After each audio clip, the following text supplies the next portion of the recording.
నమస్కారం నేస్తాలు. ఈరోజు మీకు కిచిడి ఒక ప్రత్యేకమైన పాత్ర పోషించిన భక్త శిరోమణి కర్మాబాయి యొక్క కథ వినిపిస్తాను.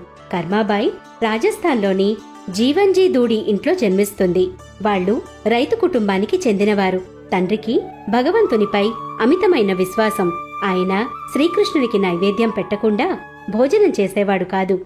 ఒకసారి కర్మాబాయి తల్లిదండ్రులు తీర్థయాత్రలకు వెళతారు. వారు కర్మాబాయికి భగవంతునికి నైవేద్యం పెట్టే బాధ్యత అప్పగిస్తారు. అమ్మాయి, మేమిద్దరం తీర్థయాత్రలకు వెళ్తున్నాం. దేవునికి నైవేద్యం పెట్టే బాధ్యత నీదే.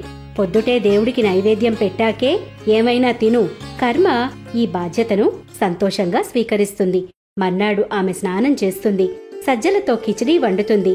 పైన నెయ్యి కూడా వేస్తుంది. దేవునికి పూజ చేసి నైవేద్యం పెట్టడానికని దేవుని మూర్తి వద్దకు వెళుతుంది. పళ్ళెం భగవంతుని ముందు ఉంచి ప్రార్థిస్తుంది. హే ప్రభు, మీకు నచ్చినప్పుడు వచ్చి ఈ నైవేద్యం ఆరగించండి. ఆ తరువాత ఆమె తన పనుల్లో లీనమైపోతుంది. కాని మాటిమాటికి నైవేద్యం పళ్ళెం వైపు చూస్తూనే ఉంటుంది. భగవంతుడు కిచిడీ తినకపోవడం గమనిస్తుంది.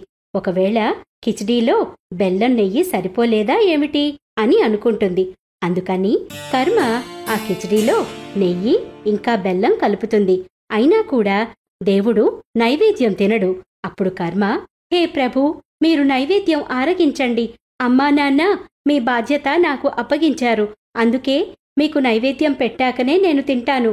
కాని భగవంతుడు ఎంతకీ తినకపోయేసరికి కర్మాబాయి ఇలా వేడుకుంటుంది. హే ప్రభు, మీరెందుకు ఇప్పటిదాకా నైవేద్యం తినలేదు? మీరు ఆకలితో ఉన్నారు. నన్ను కూడా ఆకలితో ఉంచుతున్నారు. కిచిడీ కూడా చల్లగా అయిపోతోంది. అమ్మా నాన్న కొన్ని రోజుల్లో వస్తారు. అప్పటి వరకు మీరు నేను చేసిన కిచిడీనే తినాలి. అందుకని ఆలస్యం చేయకండి. లేకపోతే నేను కూడా ఆకలితో ఉండాలి. సాయంత్రం అయింది. కర్మాబాయి ఏమీ తినలేదు. ఆఖరికి కృష్ణుడే రావాల్సి వచ్చింది.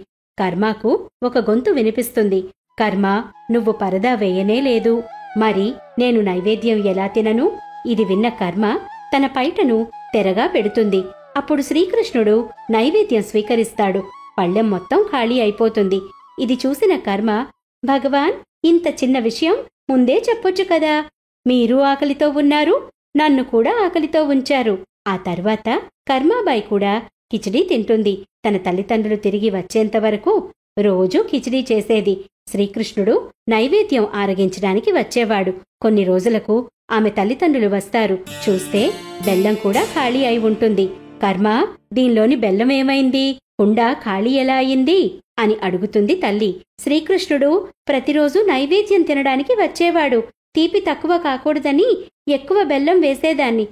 మొదటి రోజు ఆమె ఎదుర్కొన్న ఇబ్బంది గురించి చెప్తుంది. అది విన్న తల్లిదండ్రులు ఆశ్చర్యపోతారు. ఏ దేవుణ్ణైతే వెతుక్కుంటూ వారు తీర్థయాత్రలకు వెళ్లారో, జనాలు ఆయన కోసం ఎక్కడెక్కడో వెతుకుతారో, ఆయనకు వారి కూతురు స్వయంగా కిచిడీ తినిపించింది. వారు నమ్మకపోయేసరికి కర్మ, మీరే చూడండి, రేపు నేను భగవంతునికి నైవేద్యం పెడతాను అంటుంది. మరుసటి రోజు కర్మాబాయి కిచిడీ చేసి కృష్ణ భగవానుడికి నైవేద్యం పెట్టి ప్రార్థిస్తుంది. హే ప్రభు, నా సత్యాన్ని కాపాడు, భక్తుల మొర ఆలకించు. ఇది విన్న శ్రీకృష్ణుడు కిచిడీ తినడానికి ప్రత్యక్షమవుతాడు. ఇది చూసిన కర్మాబాయి తల్లిదండ్రులు ఆశ్చర్యపోతారు. ఈ సంఘటన కర్మాబాయి ఆమె తల్లిదండ్రుల భక్తి విశ్వాసాలను ఇంకా బలీయం చేసింది. ఈ కథ కర్మాబాయి యొక్క అచంచలమైన భక్తి శ్రద్ధలకు ఒక తార్కాణం. నేస్తాలు, కథ నచ్చిందా? ఇలాంటి మరిన్ని కథల కోసం మా ఛానల్ను సబ్స్క్రైబ్ చేసుకోండి. ధన్యవాదాలు.